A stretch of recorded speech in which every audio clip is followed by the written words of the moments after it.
Hey everybody, thanks for clicking that thumbnail. Welcome to Talking Habs.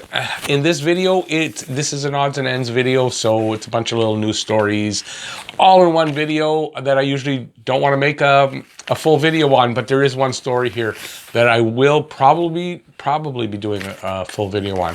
So without wasting any time, let's get right into this video.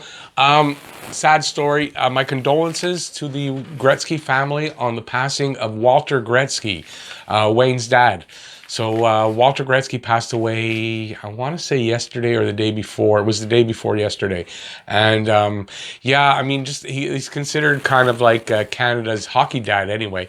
Canada's hockey dad. And yeah, it's just sad. I didn't know the guy or anything, but I wasn't really ever a particular big Wayne Gretzky fan, but Wayne Gretzky, one of the greatest hockey players ever to play the game, and it's very sad to see that his father died. His father was his first coach, pretty much got him started, and made Wayne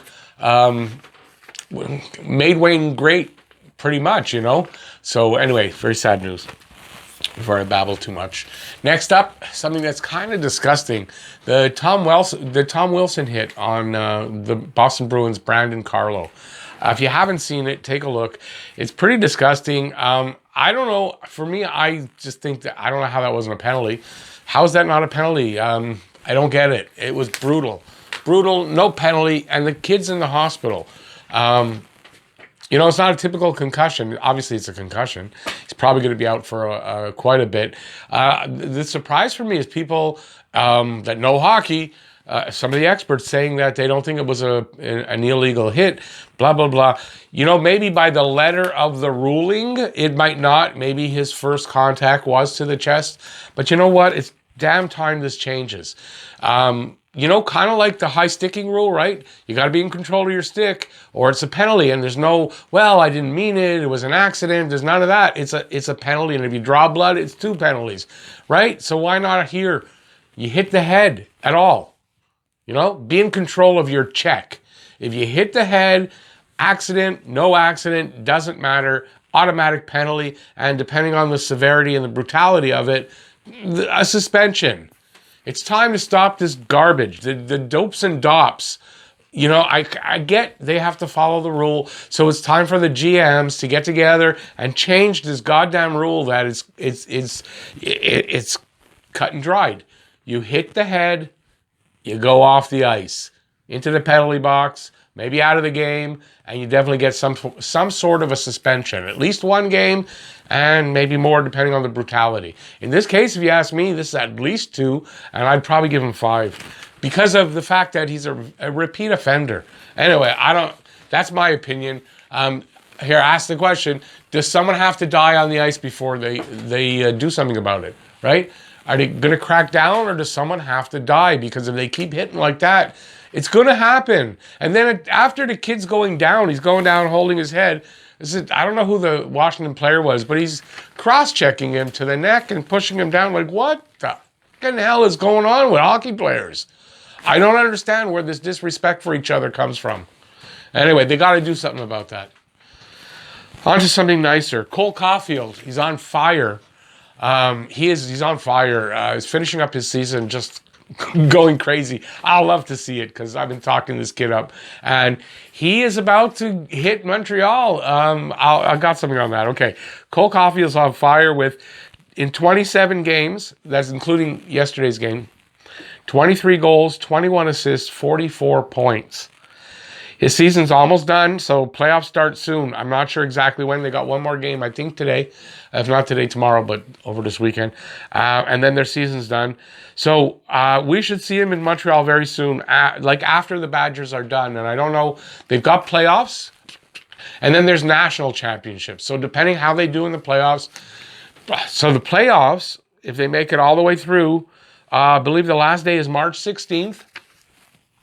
But if they make it all the way through, means that they're going to be going to the national championships.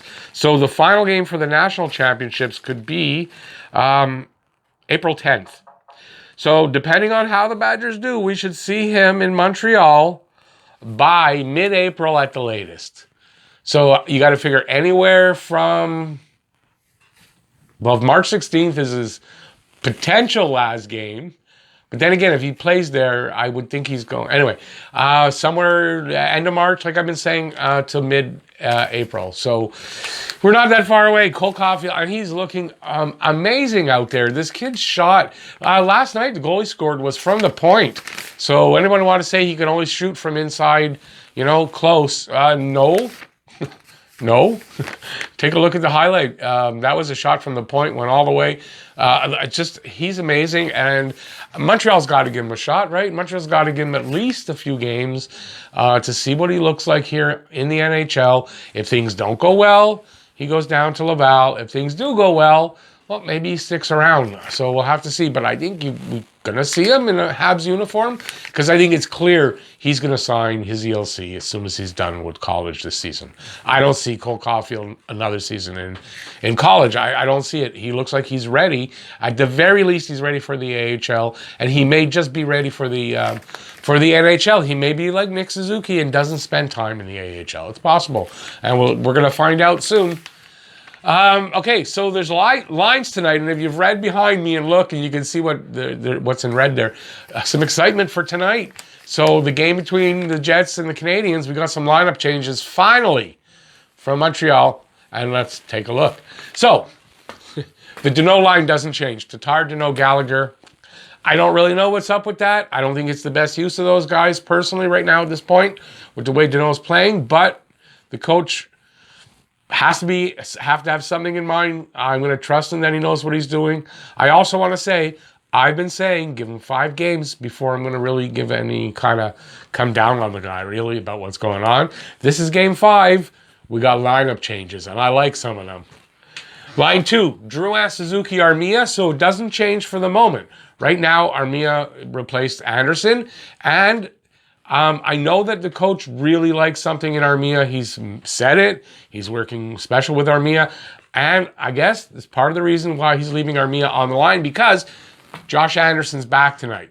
Josh Anderson's back, and he is on a line with KK at the center and Toffoli on the other wing. Think about that. We've been asking for something like this for a long time. KK getting capable wingers. And not only are they capable, but they're the 2 leading scorers on the team. KK's getting an opportunity to show if he is ready. If he is ready, these lines are going to change again as far as Danault won't be number 1. That's for sure. So we're looking at basically an audition, I think, for KK to see if he can handle the good wingers. I think he's going to do fantastic, and I can't wait. And everybody should be really excited about tonight's game. And if you are and you want to, maybe you can't watch it where you are because they black out everywhere. Well, check me out. My live stream is starting at 6:35. I go right through the game. I don't show the game. Sorry, can't do it. But it's a hangout. I'll update everything. I do a little bit of play-by-play, and we talk about it, and it's fun. And you feel like you're at least, maybe not there, you're not able to watch, but at least you get your information. So consider checking that out at 6:35. Hope to see you there. So this is really going to be exciting. So the 4th line, Lehkonen with Evans, Evans, with Lehkonen and Perry on his wings. I don't know that that's really a change. Byron is sitting. He's a healthy scratch, so there's some change there. Well, Anderson's back, so that's why. So they took Byron out instead of Perry. Basically, that's what it is.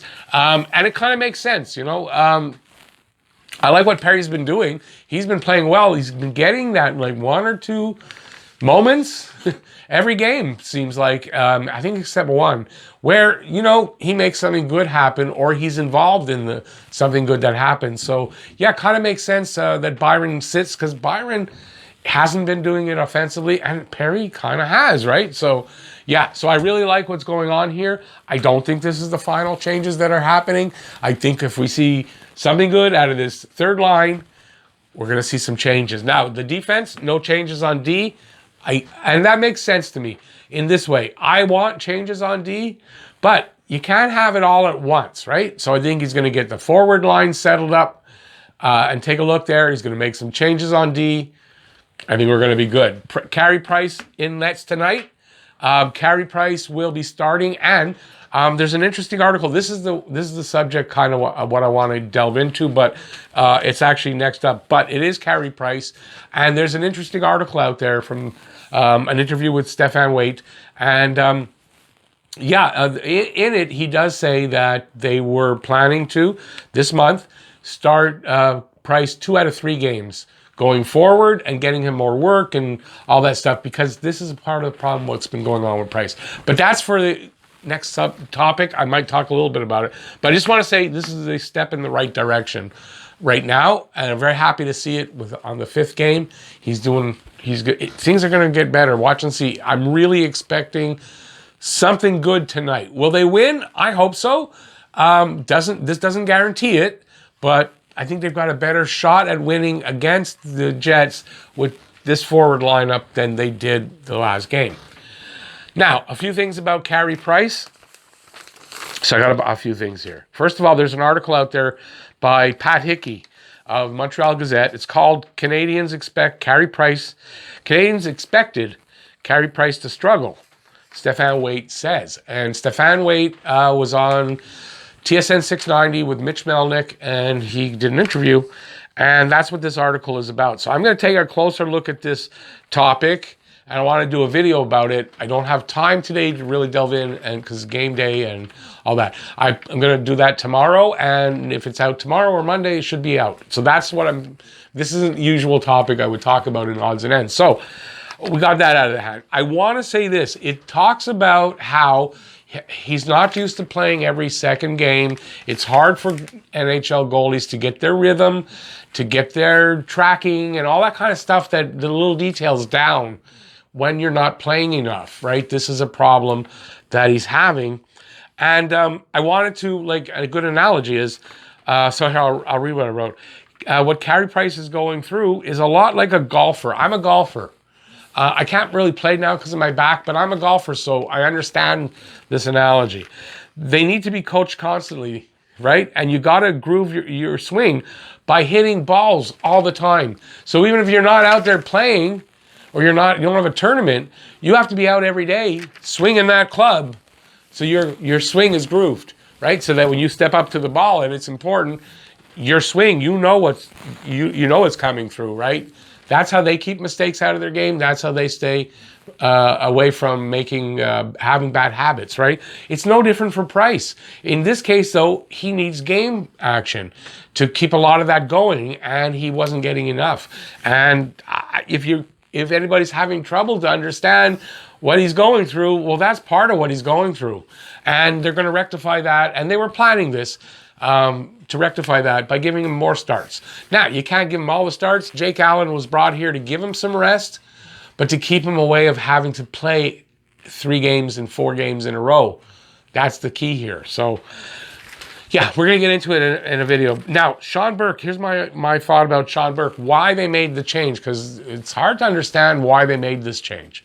If they knew this was going to happen with him, they knew it was going to happen, so why is Stefan Waite at fault? I don't get it. But my thought is this. I don't think Stefan Waite necessarily did anything wrong, but Sean Burke, who was brought in, is going to be his new goalie coach. He knows what it's like to play more than 800 games in the NHL, because he was an NHL goalie for more than 800 games. What it takes mentally to still have the fire, that's what I wrote here, to still have the fire to compete, the fire to be the best. And it's not easy to carry that year after year after year, game after game after game. And maybe this is part of what Carey Price might be going through. So what he needs to do, he also knows what he needs to do to maintain it late in his career, keep that fire and that level of compete. So I think that's a big reason for the change in coaches. Burke's been there, done that, and can help. Can help Price get through this and back to himself again. And you know what? Stefan Waite may be a really great goaltending coach, but he doesn't have that experience. And I think that this is what Bergevin was thinking. You know, he sees this pattern. There's a problem. I need to bring in a guy who's gone through this, who has the experience in the NHL and all that. I think this is why Burke has been brought in. And you know what? A fresh pair of eyes, a fresh coach coming in and looking at him, see something different, can maybe get him in those details that he's missing and get him back to normal. Anyways, I think that's the main reason is Burke's experience as an NHL goaltender. He knows the mental state, the mental part of it, and what he needs to do. And I don't know that Stefan Waite necessarily, sure, he understands that maybe, but he hasn't done it. And there's a difference in that. So that's my opinion there. Why Price won't be traded or selected by Seattle, because that's what, I mean, I get a lot in my live stream. Trade Price, doesn't get him selected by Seattle, blah, blah, blah. Okay, here's my opinion of why. And I just found this out. So it's not my opinion because I knew this till I saw an article today. Okay, first of all, and the biggest reason is the no movement clause. He's got a no movement clause. Unless he wants to go somewhere, they're not able to do that, right? So unless Price says, yeah, okay, I'll agree to do that. Well, they can't do it. They can't make him available to Seattle, and they can't trade him. They can't send him down. They can't do anything. It's a no movement clause. So that's one reason. Here's, I think, another reason why teams aren't going to come trading for him. And this is it. Before next season starts, so in the offseason and just before, I'm not sure when bonuses have to be paid. There's a date. Price gets $11 million in signing bonuses. $11 million in signing bonuses to go along with only $2 million in salary that he has to be paid, but you have to pay all that out. So that's $11 million plus 2 is $13 million. Now, Canadians can pay the bonus and then trade him, but there's more than that. For the next 4 years after, because he'll have 4 years after that big season, right? So you got the big payout. He'll have 5 years left after this season, right? So the 4 years after this big payout, he gets $5.75 million each year up front, and up to $1.75 million in salary, depending on the year. So, or maybe even more. He's never less than $7.5 million in total salary for each year. So he's not cheap like some guys. They have these long-term contracts, right? A lot of the money's paid up front, and then when the team trading for him, they don't have to pay a lot in salary, right? Even though it's a big cap hit, the actual money paid out isn't a lot, right? So it's not the same here, right? There's a big cap hit, and there's a lot of money to pay. So it makes it more unlikely. I don't see it. I don't see it happening, and Price has to okay it. And remember, at his age too, right? He's 33. Do you want to pay out that kind of money to a 33-year-old who is right now shaky? I don't know. So I don't see it happening. All right, so we're going to get to something that's not usual in an odds and ends, and that's guess the score contest, because I only do a preview for one time for a series, right? So there was 2 games. Second game is tonight, so there's no preview. So if you're watching this and you want to guess the score in the game, you can leave a comment in the comment section. So you got to guess the score of the game, the first goal scorer of the game, either team. So it doesn't matter who it is, but who do you think it is going to be from the Canadiens or from the Jets? Doesn't matter. And yeah, you could win a $5 prize, cash deposited directly into your bank account through Interact. So hey, it's better than a kick in the pants. Prize money and all that, it'll go up as the channel gets bigger. But right now, sorry, because I could have multiple people getting the same score and the same goal score, and yeah, it's $5 each. So yeah, I have to be careful right now. So no complaints, please. So do that, leave that in the comment section. If you like the video, give it a thumbs up. You can also leave any other comments about any of this stuff I talked about in the comment section. And if you're new to the channel, please subscribe, ring that notifications bell. That'll get you your daily fix of Blue, Blanc, Rouge right here at Talkin' Habs. Thanks for watching this a bit long video, and stay safe out there. Hope to see you at the live stream. Peace out, y'all. See you next video. Bye, everybody.